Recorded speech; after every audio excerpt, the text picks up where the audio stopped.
Welcome to another episode of BW People HR Voices. HR is going through its own digital transformation. Performance management, succession planning, even culture building are increasingly run through systems, dashboards, and algorithms. But somewhere in that shift, a harder question gets asked less often. Does digitizing HR make organizations more efficient, or does it quietly erode the judgment, integrity, and also the human connection that made HR work in the first place? Now, in this episode of HR Voices, we're going to discuss exactly that. And we're here with Mr. Udaiy Khanna, the Executive Director and CHRO at Dalmia Bharat, where he has led the company's digitization and transformation agenda since joining in 2022. An industry veteran of over 3 decades gives him deep experience benchmarking HR practice across Fortune 500 companies and diverse verticals. Thank you, Mr. Udaiy, for joining us today. Wonderful to have you on our new episode of BW People HR Voices. Thank you. How do you feel, firstly? And what is the agenda of this conversation today? And why do you think, we're speaking about AI, of course, and digitizing HR, why do you think it's important today? So first of all, thank you so much for inviting me here. I think, how am I feeling? Feeling good, and I think looking forward to the conversation. You asked specifically on AI and digitization. I think we at Dalmia Bharat, in spite of being a manufacturing setup, we are working very closely with a lot of our partners, and my IT team or the digital team is hugely focused on digitization. There are a lot of AI related bots which we have already introduced, not only in the business facing roles of sales, logistics, but also even in HR. So today, for example, I can on my mobile find out not only how much leave balances do I have or what eligibility do I have, but also do a conversing thing to understand what do I need to do to achieve something, or what do I need to do to not have something. Look at how many people joined me in the last 1 month, how many are graduates, postgraduates. So we keep on hiring, as you know, a lot of people across plants, mines, sales offices. So all that information is now available through the AI bot system, and slowly and steadily we'll be introducing much more such as people get accustomed and used to as to what is AI all about. Absolutely. Well, before moving on to the more serious questions, I want to keep a question on a lighter note. Well, if by tomorrow 80% of your daily tasks, your HR tasks are digitized, what is one thing you would never hand over to technology? Okay. So I think if I honestly tell you, it will be the human interaction which can never go away. I can have, we can have as many things on data, and like you said, 80% of it digitized. We can get that data can throw up a lot of information, analysis, etc. But ultimately, when you're talking to people, I think that human interface or the human interaction cannot be taken away. What feelings I have got, what background do I have, what are my personal aspirations in a difficult situation or in a different situation, how would I act, react, how would you feel talking to me, and vice versa. I think I don't foresee this being taken away by digitization. So that human touch or human intervention to really understand people and get into their shoes and really see how are they feeling. I think that can never go away is how I would take it. Absolutely. We'll come back to this a little later on. Well, November 2025 was when the DPDP Act was passed by the Parliament. Do you have anything to say about that? It's been a couple of months since it has come into play. Anything that you want to say on that? So my take on that is that we got Deloitte to really do this study and see how it can be implemented with us. We realized that a lot of things which are normal in any Indian setup are also getting restrained by it, and personal data is what it talks about. Now, from a hiring standpoint, when I look at it, or whenever you are doing any data analytics on people, I think some of that data becomes important and is critical. However, the Act seems to have not taken that into account. It is obviously protecting a lot of personal data as we look at it, but in India, I think one is that we are more easy with data on people. For example, if I and you were in the US, I could never ask you about your marital status, about your family, and related things. Now, let's superimpose ourselves in the Indian context. My first two questions in any interview to you will be that what are your plans about marriage, about kids, what do your parents do, where do you come from? So now this is the stark difference. Sometimes when I see this act, it looks like that it's been not designed to look at India, but it is designed in the right manner that the data be protected. So there is a big dilemma if you ask me today. Hopefully things will settle down as we go ahead with the implementation of the same. Thank you for sharing that. Well, coming back to what you shared earlier about the human judgment part, the relationship part, which is important as a human resource leader. Well, traditionally, we know HR has been built on judgment, on relationships, on context. Today, with AI, in the last decade, we are seeing there's more, it's increasingly being built on data, on predictive analytics, and it is not just in one part of human resources, but from end to end, from sourcing to hiring to internal mobility to all the other functions and segments of HR. Now, how as an HR leader are you maintaining that balance with AI, and do you think there's any kind of invisible bias with AI coming into play? What do you have to say about that? So I think in the end, you rightly said, the data brings out a lot of biasness as far as human thinking and human psychology, or how you think and how you behave. A data can throw up, those are easier things, whether I am locationally mobile or whether I would like to do a different role, etc., are more data oriented pieces. Would I like to get into a bigger role, an expanded role? What does it entail? I think that's where a miss is there. If I need to extend it, I can also say that in many times we look at on an HR, any HR metric like a succession planning, the predictive AI will throw up that these are the three names who could do, because in today's world A, B, C and needed, and this person has A, B and C. In reality, with AI, it is not the ABC which we need to see today. It is actually the DEF which will come up in this role going forward. So the data will not exactly throw up whether I can do a DEF or an XYZ. It will also, the human angle will see what role will this actually entail going forward. Whereas the data which will come up through the AI will show up what is it doing today, basis which am I ready to do this role. So I think one, from your own mindset, you need to really think going forward. At the same time, the data will have to get superimposed, which is where I said the human angle becomes very, very important to see and judge. But by DEF, do you mean the soft skills? It is a combination of both. I think any role today, what will it require going forward, both on the functional and the technical side, will play a role in determining whether you are taking the right decision just basis the data. So when you asked me the previous question as well, we in Dalmia Bharat look at data to start with. Then you overlay that with the human intelligence and really see, because softer skills also difficult to measure by data. It can be measured by experiences, by live efforts being done on whatever side and angle, and those can be known only by your boss, by your peers, etc.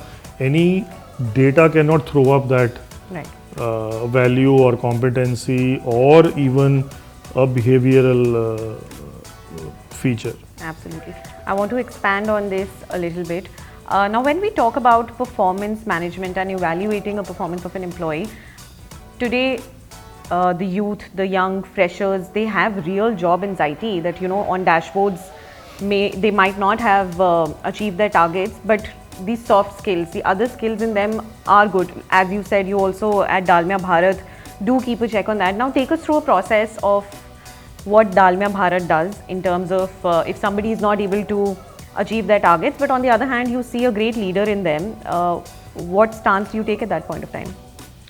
So if I were to compare it with my earlier stints with some of the multinationals, Korean, American, British, where I've worked, see, I think to a large extent we not only have a performance-driven culture where data speaks for itself, especially where you can measure data really, really well. It is the softer skills and the DNA behaviors and the values which play a very important role.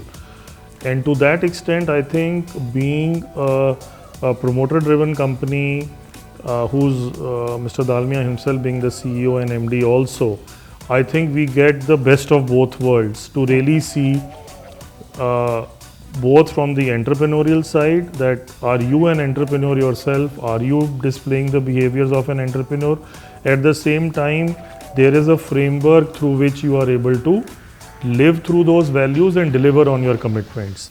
Do we give time to people to perform? 100% yes. Sometimes we have given even more time because of the changing dynamics in the environment. See, we are into a commodity business where a lot of external factors play a hugely important role.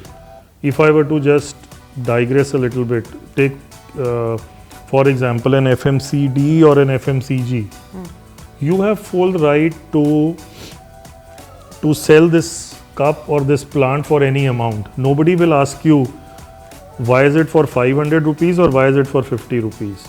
Correct? Now because you have your own MRP and you can then say that I'm selling this at 20% discount or 50% discount. Look at FMCG, any toothpaste, soap, shampoo. You look at a mobile phone, you can price it at 1 lakh, you can price it at 50,000 and then sell it at whatever you want. That's not what you can do in cement. First of all, commodity business. Number two, I don't know whether you would have realized it. Cement sells for anywhere between 7 to 9 rupees a kg. Tell me any item, any product in the world which sells at this price. I don't think you will be able to count any. And it is selling in 50 kg bags or slightly different variants as well. But that's what brings the toughness of this. It's a very simple business. If you ask anybody, will say very simple business. But when you look at the whole value chain, right from the mines to the plants to the sales offices to wholesale, distributor, sub-dealer and final consumer, the chain is very long. And the commodity is priced such that you can't play around with a lot of stuff. So I know I digress this, but this is just to give you a perspective that it is this industry where you can't experiment so much that you lose track in between. So I think that's where the challenge is, and at the same time we put the framework that how do we and external factors determining it to really say whether cement sells during rains, during monsoon, and across 6-9 months in India there are monsoons. But still you end up selling 20, 30, 40, 50 million tons of cement, which is say Dalmia Bharat. So I think that's where the whole difference is. At the same time, the simplicity of this business makes it the way it is. Well, very, very well put. Thank you for sharing that. With that, Mr. Khanna, we know that AI burnout is also a serious issue today. With constant and rapidly changing technology every day, there's a fear in employees. They have to rapidly learn and develop themselves, upskill themselves. Especially at the managerial level, the burnout is the highest, and several studies have also proven that. They have to take care of themselves, take care of their teams. What do you have to say about that, and how do you deal with such situations at your company? So honestly, we have not gone that deep enough that it has started impacting people and employees to that level. At the same time, like I just gave you some examples, we are in the initial stages of implementing what we call, or what anybody calls, AI, because a lot of stuff which people are doing today, it is actually digitalization under the garb of AI, to be honest. So we have slowly worked towards that. And when I said AI, I started with bots. That's the simplest thing to do. AI starts with the first, you get a base of data lake, right? And then you start building on it. We are currently in the process of doing it and then expanding it very, very fast. On your things about managers becoming burnt out, I think we haven't seen that scenario. Yes, people are aware. We have provided access to people for not only Chat GPT, etc., but Claude, where they are trying to understand. We are inbuilding our own Dalmia chat bot, if I may say so, because of the sensitivity of the information, to really see that how many people need it and then they go with it. About machine learning, etc., which is around in the manufacturing, we have started taking some baby steps there, but hopefully with things the way they are moving in China, I think in couple of years time, months, years, we will start replicating it once we know that this is workable in the Indian context. Right. So it's still in the initial phase of right. transformation, I hear. But we're also hearing terms in the industry like agentic AI, there's autonomous systems, AI coworkers. Now with that, as organizations are moving towards the next phase, what do you really think will become HR's greatest competitive advantage? Will it be talent? Will it be technology? Or something far more human than being digitized? So I think if you ask me literally, it will be a combination of all three. Okay. Talent, of course, because ultimately everything has to be done, dealt with, or handled by people. So I think talent will continue to be the focus and the attention. You talked about the technology part of it. Yes, how to imbibe the latest technology, understand it, and then leverage it will surely be there.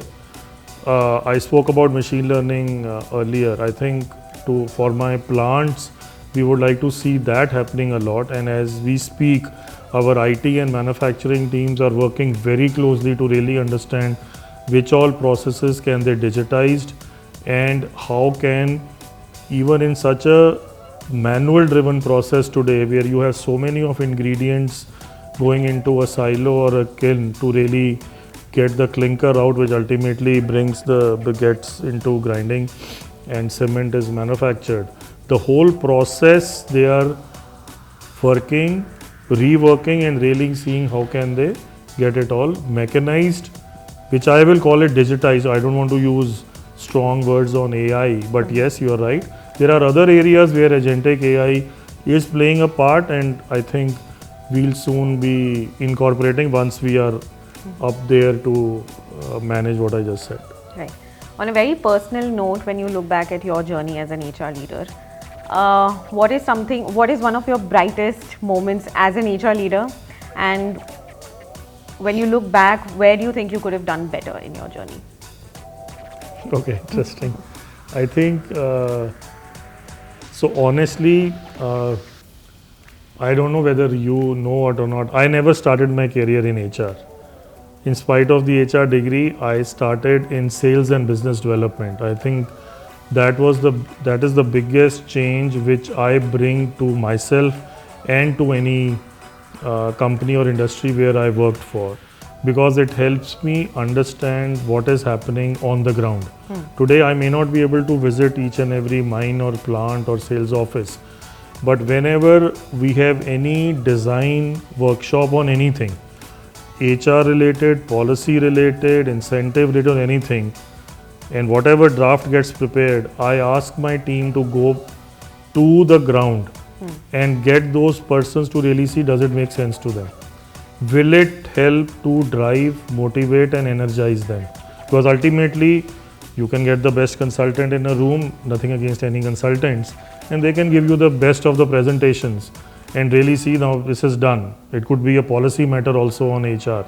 But ultimately, is it impacting the people on the ground? I think makes the whole lot of difference. So coming back, having started in sales and hardcore sales in the field, not only and not in India by the way, mostly abroad, it gave me a lot of different understandings of customers, behavior, culture, customer service, and a lot of other things which don't, I should not say it, but don't generally come naturally to an HR person who's done HR right from the very beginning.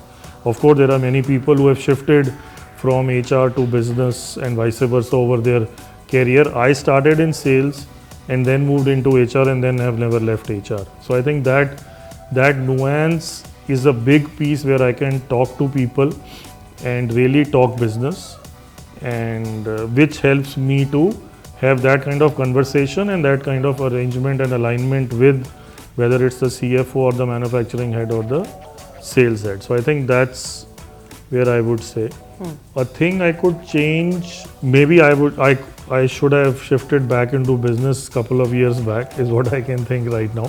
I had that opportunity about 6-7 years back, but I thought that I should be able to drive a lot of stuff being in HR. So I dropped that opportunity and continued to be in HR. Lovely to know that. Well, before we get into the rapid fire round, a last question. Udaiy Khanna's ideal candidate resume, what would it look like? Can you give 3 tips to all the young professionals watching this? What really catches your eye as a CHRO? Okay, today a lot of the CVs get generated through AI. You spoke about AI a lot. I think to really understand, does the person, and it will not be written, you will have to check it out. I think the hunger and the passion to really work and deliver is one thing which we really try and find out. I really try and find out for any role, irrespective of the level. The honesty and the integrity of the person in sharing their own mistakes, learnings, I think is the other.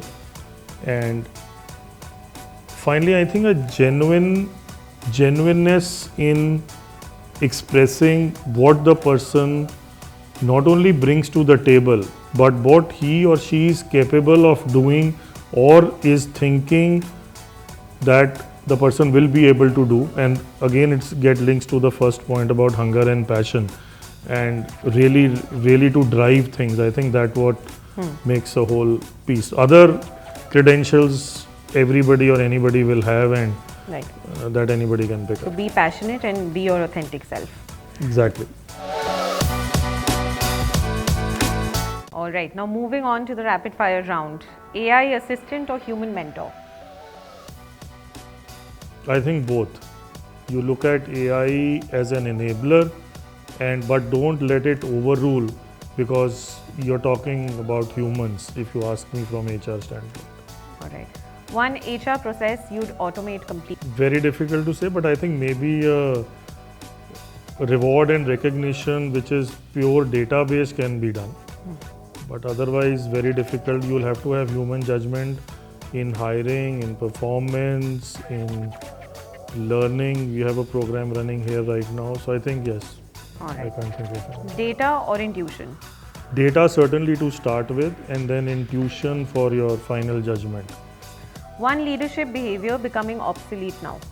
I think, I don't know how to put it in words, but I think having done that and arrived doesn't exist now, because things are changing so fast that you can't say that I know everything or anything at given moment of time, because exactly the next moment things may change. One quality every CHRO will need by 2030. Understanding and applying data in a human-centric manner. Finish this sentence. The future of HR belongs to People who will understand the business and look at human intervention over and above any data or AI. Well, on that note, I'd like to conclude this interview. Thank you so much for joining me today, and what a wonderful and candid conversation. And I'm sure the viewers are going to enjoy watching this episode. Thank you once again. Thank you so much. Thank you.